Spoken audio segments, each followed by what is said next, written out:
Leader Raila Odinga today got a boost when he received defectors from both the ruling Jubilee Party and Amani National Congress leaders. Raila received the defectors at his Chungwa House office a few days after ANC party leader Musalia Mudavadi joined hands with Deputy President William Ruto.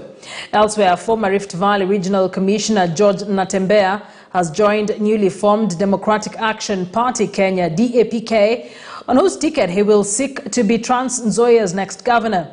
Our reporter Grace Nganga reports.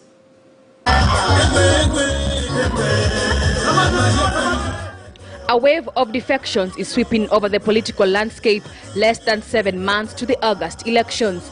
Many politicians are looking up to parties that will take them to power.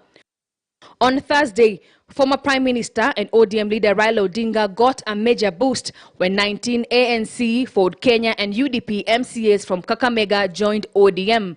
An elated Raila welcomed the group, promising to include them in his government.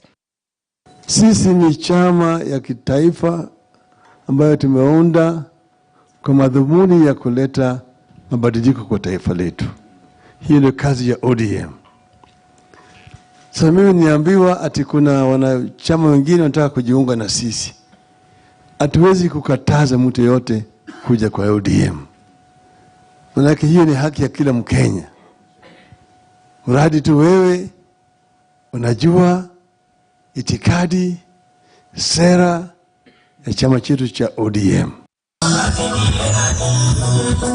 And just like ODM, Democratic Action Party Kenya also had a good day, harvesting among others former Rift Valley Regional Commissioner George Natembeya, who officially joined the party at the party's headquarters. Trans Nzoia woman Rep Janet Nangabo also decamped from the ruling Jubilee Party and joined the party in a ceremony that was attended by Defense CS Eugene Wamalwa. There is a failure of leadership in Trans Nzoia.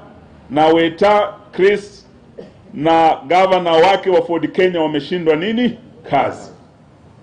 Hata mujaribu kubadilisha sura yenu, hata mujaribu kuvaa ngozi ya kondoo, hata mubadilishe uniform muvae yellow ile ya UDA, na hata muwe na udaku wa kututusi sisi kule kwa UDA, haki ya Mungu kimeumana. Kama founding member wa DAP mimi niko ndani kabisa. Na hiki chama kitatupeleka mbali. Sisi tumesema kwamba siasa ya matusi hakuna, itakuwa siasa nini? Ya hygiene. Ile matatizo ambayo tuko nayo kule Western inataka ukali, si ndio? Kupigana na umaskini haitaki ushenzi, na kupembelezana na watu wafisadi wanaiba pesa ya umma alafu tunacheka nao ndio upendwe, si ndio? Wafisadi lazima wajue watakanyaga mbao. Hii hatuwezi kukubali. As the month of February comes nearer, many political movements will be witnessed, especially when those in government resign to enter elective positions. Grace Nganga, KTN News, Nairobi.